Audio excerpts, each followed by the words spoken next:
Spade Detective Agency. Finitum est. Mr. Who? Finitum est. It is finished. Latin.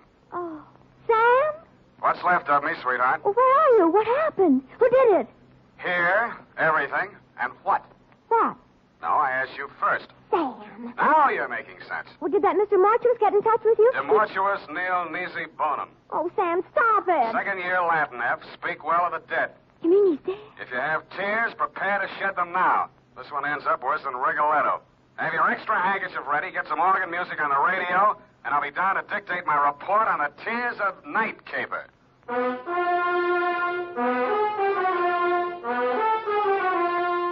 Dashiell Hammett, America's leading detective fiction writer and creator of Sam Spade, the hard-boiled private eye, and William Spear, radio's outstanding producer-director of mystery and crime drama, join their talents to make your hair stand on end with the adventures of Sam Spade. Presented by the makers of Wild Root Cream Oil for the hair. You know, just a little Wild Root Cream Oil in your hair can mean a world of improvement in your general appearance. Just try it and see. See how Wild Root Cream Oil Hair Tonic grooms your hair neatly and naturally, relieves dryness, and removes loose dandruff. Yes, you'll be glad to discover that just a few drops of Wild Root Cream Oil make a big difference. So if you've never tried it before, get the 25-cent Get Acquainted size and ask for it by name. Wild Root Cream Oil Hair Tonic. Again and again, the choice of men and women and children, too. And now, with Howard Duff starring as Spade, Wild Root brings to the air the greatest private detective of them all in the adventures of Sam Spade.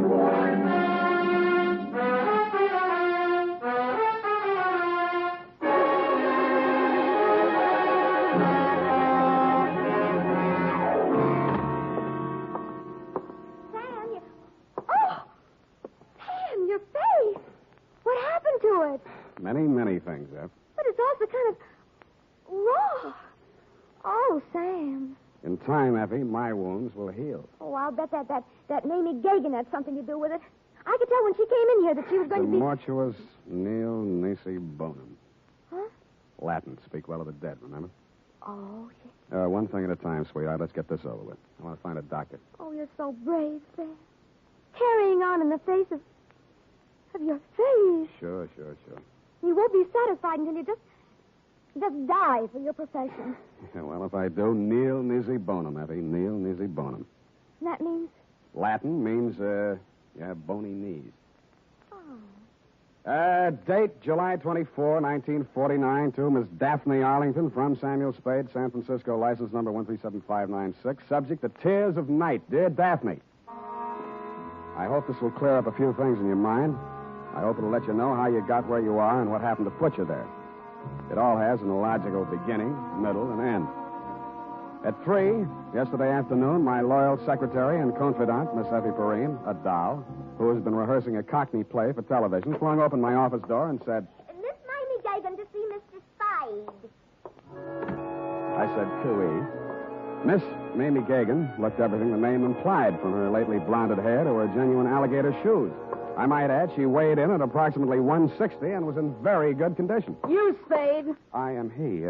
Sit down, please. Ah, Don't you believe me? I hate gumshoes. They all stink.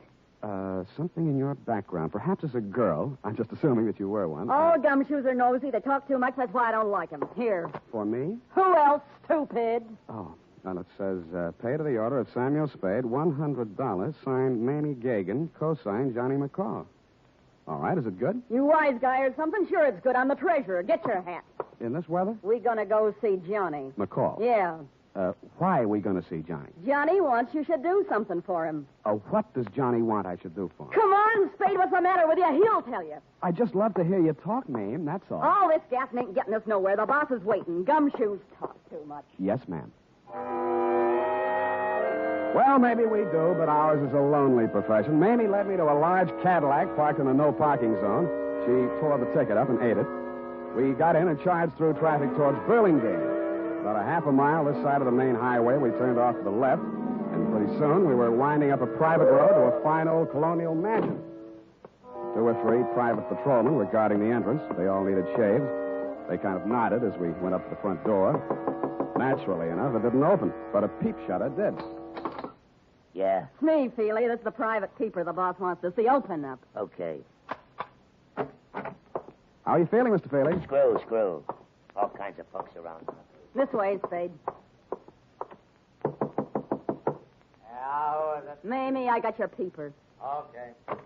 Inside. Here he is, Johnny, flat feet and all. His name's Spade. They I are not. I know. I picked him myself. Go on, beat it. I hate gumshoes. Boo. I don't mind Mamie. She's kind of bitter. Yes, she is. She did a lousy job on her hair last time. It's all streaky. Yeah, I noticed. Go on, sit down. Nice place, Johnny. Nice place. How's the gross? Oh, ain't as good as running beer, but them days are gone. I do all right. 2 crap tables, 2 faro games, a little roulette in the living room, but I have to be careful. Yeah, you seem to have plenty of muscle outside to keep you safe and comfy. Punks, all of them. But the best I can get nowadays, no good gunsels left. Guess they all got married and settled down or something. All right, Johnny, it's cool and it's nice out here. You make a living, and I got a check for $100. Why? Well, in my line, I don't generally have much use for a private eye. I don't generally like them, Neither does Mamie. but I can use one right now. Ever see this before? No? Well, it's a little bit of necklace. Necklace case. Called the Tears of Night or something. Yeah? And it's worth quite a chunk of Geetus. These 4 diamonds are good stuff. Dame named Daphne Arlington left it here a week ago when she went in for a plunge at the roulette table. She left it for a standby till she raised the cash. Oh, a screwy dame. You know, a widow with a lot of money. Boyfriend named Lenny Eppich. He paints or something. Well, she sent me a check today for the 5 G's she lost, and I just want you to take this thing back to her. That all? Yeah, that's all. I got my dough, she gets a necklace. You're a licensed bonded investigator, insured, it's safe with you. I couldn't trust any of my punks with it, and I don't like to be seen in public, so you just take it back. It's all very simple. Uh-huh. Now that you've told me how simple it is, suppose you give me the unexpurgated sequel. Did her check bounce? Yep. All right. You want a drink? There wasn't any check, Sam. She called me a couple of hours ago and said if I didn't have this thing back to her by tonight, she'd call a load of cops and come out here and tear the joint apart. Not such a screwy dame at that. You're stuck? You telling me. If she comes with cop, I'm closed for season. I'm getting old. Oh, you're not old, Johnny. Feely was running the table. I didn't know he'd taken this thing for security till we counted up. Stupid Feely. I should have pushed his mush in or something. Letting a dame like that make us a setup. Well, maybe you'll do better next time. Oh, ain't gonna be no next time, Spade. Well, here's her address. Here's the ice. Just take it to her, and I'll chalk it up to experience. You better get yourself a new boy at that table, Johnny. You telling me. You telling me. Well, bye.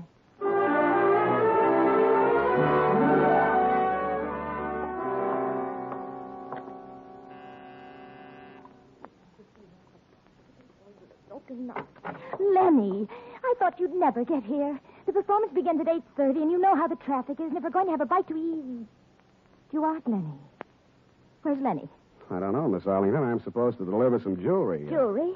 That would be mortuous. Mortuous. Mortuous. Yes, but I... What are you looking at? Your throat. Really? Well, really, Mr. Spade, Sam Spade. Well, really, Mr. Spade. I'm only waiting for Lenny to get here so we can make the first curtain of streetcar. And we're going to be late if he doesn't get here. You can understand that, Mr. Spade. You're going to be a little early. Streetcar doesn't open until Monday. And I'm all ready, and he hasn't shown up. Well, good night, Mr. Spade. Hey. The white ermine cape you were wearing and the black strapless thing needed a touch, but you had it. A diamond necklace. In fact, the Tears of Night, the same one I had in my pocket, Daphne, was hanging around your lovely neck. I rebuzzed your buzzer and knocked on your door for quite a while until it was quite evident that you were not going to open up. Under the hallway light, I snapped open the necklace case. Mortuous, you had said. And mortuous was what it said stamped inside the case. A gloomy word with a gloomy address. The White Hotel on Turk Street.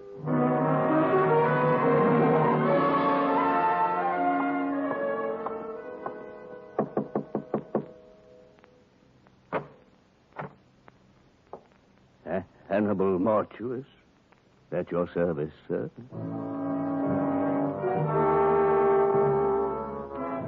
If ever a man had the look of death, it was this one who had its name. He was older than old, cadaverous, and in his skull-like head his eyes were white.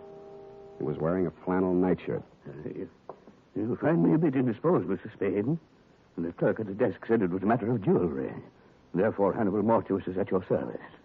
Now then, sir, what is so urgent? I came to ask you about a diamond necklace. I found your name stamp on the inside here. House of Mortuous, most respected name in diamonds, as well as all the lapidary arts. Most respected. Fine jewels and the name Mortuous is synonymous the world over. I am the last of 4 sons. But continue, Mr. Spade. Well, I just want you to take a look at this. Uh-huh.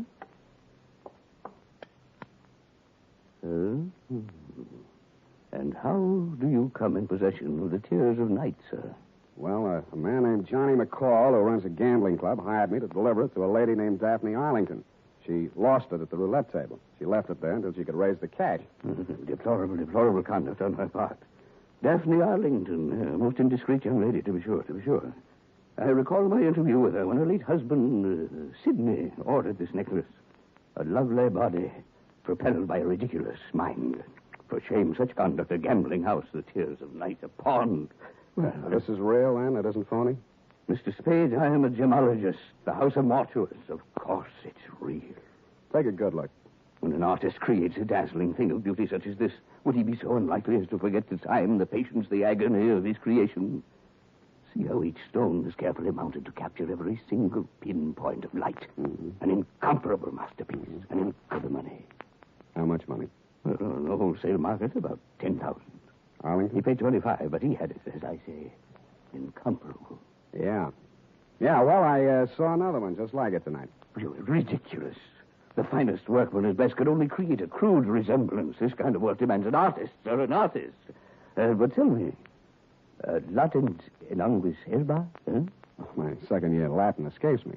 Snake in the grass. Something wrong? Something wrong, yeah. You are concerned for the safety of this piece. I have a small safe in my room. You may have the key if you care. I'll take it with me. Thank you, Mr. Mortuus. My pleasure, Mr. Spade. Omnia mortuus bonum vocat est. All speak well of Mortuus, of Panzer. Good evening. In the dismal lobby of the White Hotel, I asked the night clerk for some wrapping paper and 20 cents worth of stamps.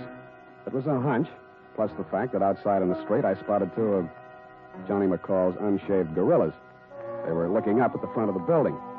Mr. Mortuus must have switched off his light or something because their eyes suddenly dropped and I saw them separate, one on each side of the front door. With shoulders carefully hunched, I stepped out into the lonesome night. I hoped they would think I was carrying my .38, which I was not. They didn't. Here's the paper, Candy. You want to ask him for a match? Candy's nearsighted. That's too bad. This him, Ernest? Got a match, Spade? Yeah, not so close.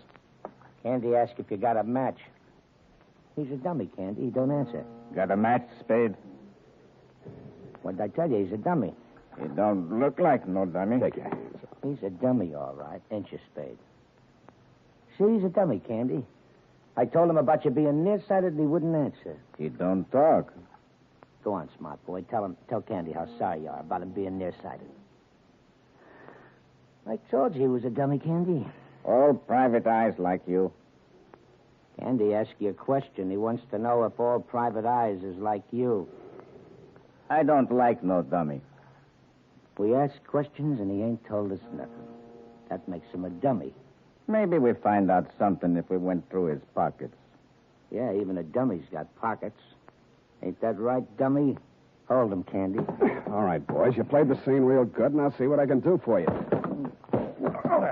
Hey, he talks. Yeah. Make him talk again, Candy. Make him talk bigger, Candy. Bigger. Bigger.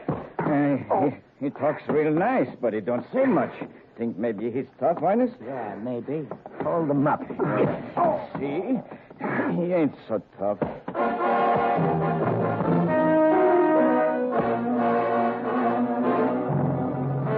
No, I wasn't. And I didn't feel like talking on that quiet little street where the only noise was my face pounding on their fists. I didn't have the necklace anymore, but they had to find out the hard way. The hard way for me.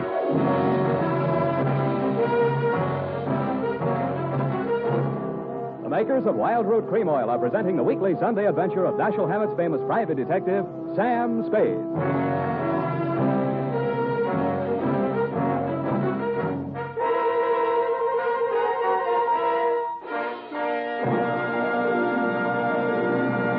Now, here's important news on good grooming. If you want the well-groomed look that helps you get ahead, socially and on the job, listen. Recently, thousands of people from coast to coast who bought Wild Root Cream Oil for the first time were asked, how does Wild Root Cream Oil compare with the hair tonic you previously used? The results were amazing. Better than 4 out of 5 who replied said they preferred Wild Root Cream Oil. Remember, non-alcoholic Wild Root Cream Oil contains lanolin. It grooms the hair naturally, relieves dryness, and removes loose, ugly dandruff. So if you want your hair to be more attractive than ever before, get the generous new 25-cent size of Wild Root Cream Oil, America's leading hair tonic, on sale at all drug and toilet goods counters. It's also available in larger economy bottles and the handy new tube. By the way, smart girls use Wild Root Cream Oil, too, and mothers say it's grand for training children's hair. Get Wild Root Cream Oil. Again and again, the choice of men and women and children, too.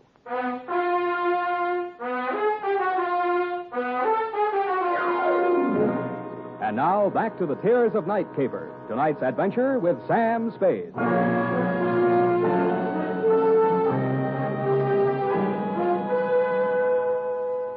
I remember trying to wake up a couple of times. I was dreaming that we were driving along in a giant Cadillac. Big Mamie was sitting on my lap.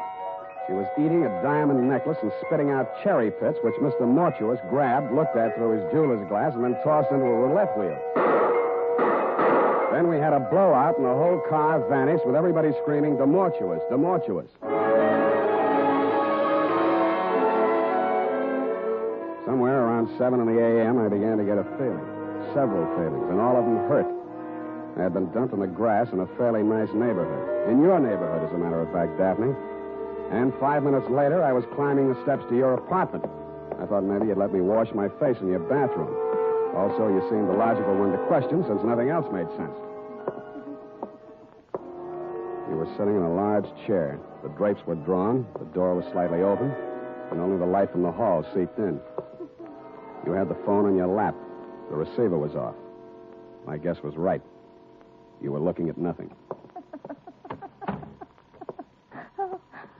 Oh, Mr. Spade, it's you. You came back. You've been in an accident. I don't think you'll need this. Oh, yes. Well then, Mr. Spade. Well then, I suppose you've met some people tonight who know a great deal about me. A gambler, a jeweler. Did they tell you about Lenny Eppich? No. He's really a dear, Mr. Spade. Quite the nicest boy I've met since Sidney was killed in that horrible automobile accident. Sidney and I had so many things together. I do think he enjoyed being alive with me. I mean, I cried when Sidney was killed. I really did. I cried. Miss Arlington, I didn't know what to do. I cried. That was 3 years ago, but now I have Lenny. He's really a dear. I do think that Lenny will be a very prominent artist someday. I do. Lenny asked me to marry him tonight. He did? I've been very lonely since Sidney died. Lenny isn't interested in my money. Lenny has some money of his own. What is money? I couldn't get my tongue adjusted to my mouth. Did that ever happen to you, Mr. Spade? Sometimes, yes. But perhaps I should see a correctionist. I'm glad you came by again. I didn't know you were a detective the first time. Who told you? Why, Mr. McCall. I really can't understand money. Please, Miss Arlington. I know it must be strange to you, but look at them. But some people live for it, some people die. Please, Miss Arlington, we can't get anything done.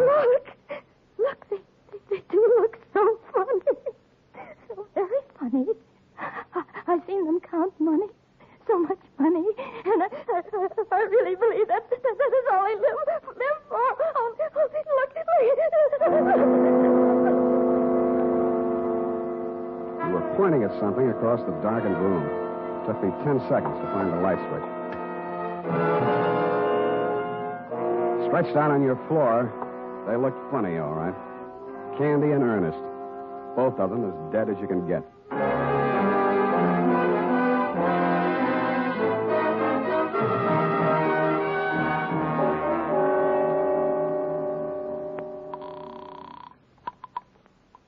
Hello, darling.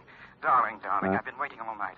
I knew you'd telephone and give me your answer. I knew you'd marry me. Your name, Lenny Eppich? Why, yes, but I was expecting... My name's Spade. I'm a private investigator. I'm calling from her apartment. Daphne's?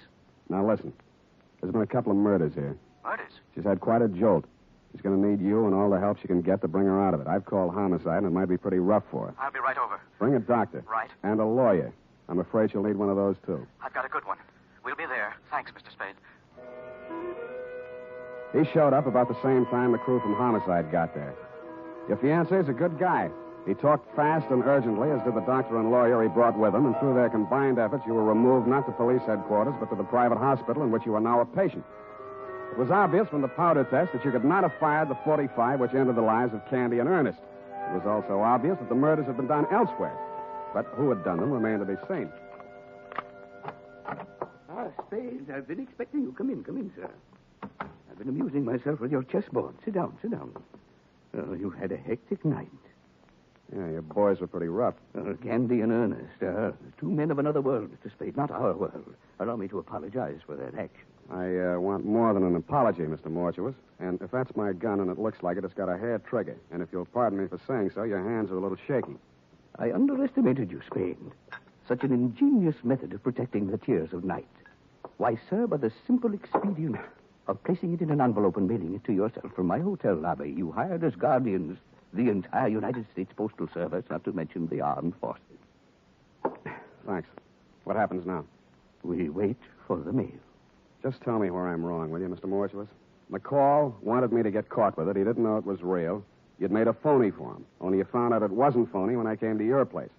Then there was a double cross. If you can bear my vanity, I have invented a new word. Triple cross. It has a ring to it, Oh. Including Mamie? Mamie and her friends have been very valuable to me, but I must necessarily exclude them from sharing the profits. Mamie knocked off Candy and Ernest? Abetted by the last of the House of Mortuus.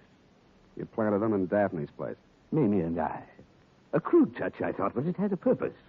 I happen to know that Mrs. Arlington has for a long time been on the verge of a nervous breakdown. With 2 cadavers in her living room, she was very unlikely to discuss a bogus necklace with the police. And I doubt very much if she knew she was wearing the original or the imitation. Flighty girl. That's the lousiest thing the House of Mortuus ever did. She walked in and found them. If you had merely returned the real necklace to her, it would have been simple to make an exchange, and none of this would have been necessary.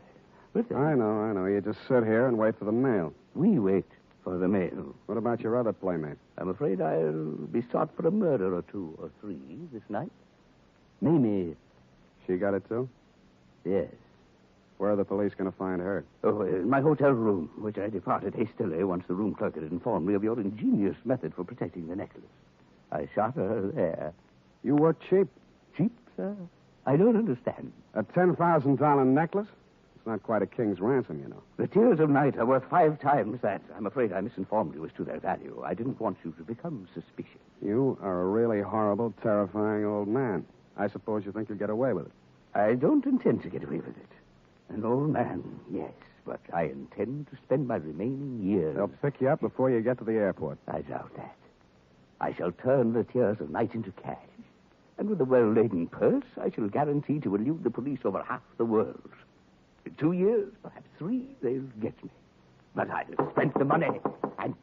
We have a visitor. Caution, Spade. I do shoot well. Answer it, tell them to go away. I'll be right beside you. All right. Open it. One side, Spade, I got a gun. Obvious. Mamie. I thought I'd find you here waiting for the mail. You dirty. You didn't do such a good job on me. Caution, my dear. I have a gun, too. Everybody but me. I can last long enough to let you have it. Not so good, my dear. Your loss of blood has made you groggy. But still good enough. Well, It was almost a photo finish. He kind of leaned into the wall with a pained and amazed look on his face, then he seemed to try to walk. Mr. Spade. Mr. Spade, sir, I believe I've been shot. I'll need a little assistance. I can't seem to hold my feet, sir. I can't seem to hold my feet. It was an awkward plan at best. The mortuus nil nisi bonum, Spade. Or if your second-year Latin escapes your memory, speak well the dead.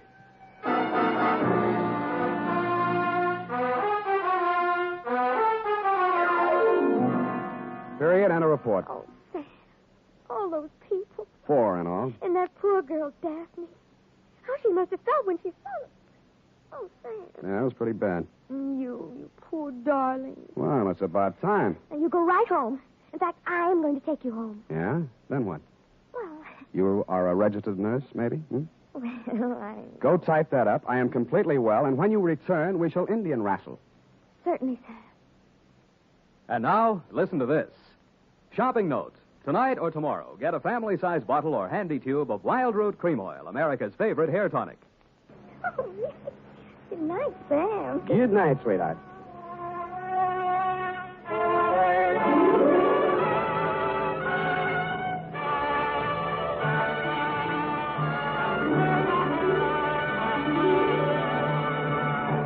The Adventures of Sam Spade, Dashiell Hammett's famous private detective, are produced and directed by William Spear. Sam Spade is played by Howard Duff. Lorene Tuttle is Effie. The Adventures of Sam Spade are written for radio by Bob Tallman and Gil Dowd. Musical direction by Lud Gluskin, with score composed by Renee and Pierre Garrigank. Join us again next Sunday when author Dashiell Hammett and producer William Spear join forces for another adventure with Sam Spade. Brought to you transcribed by Wild Root Cream Oil. Again and again, the choice of men and women and children, too.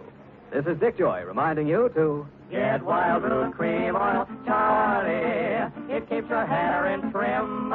You see, it's non-alcoholic, Charlie. It's made with soothing lanolin. You better get Wild Root Cream Oil, Charlie. Start using it today. You'll find that you will have a tough time, Charlie. Keeping all the gals away. Hiya, Baldy. Get Wild Root right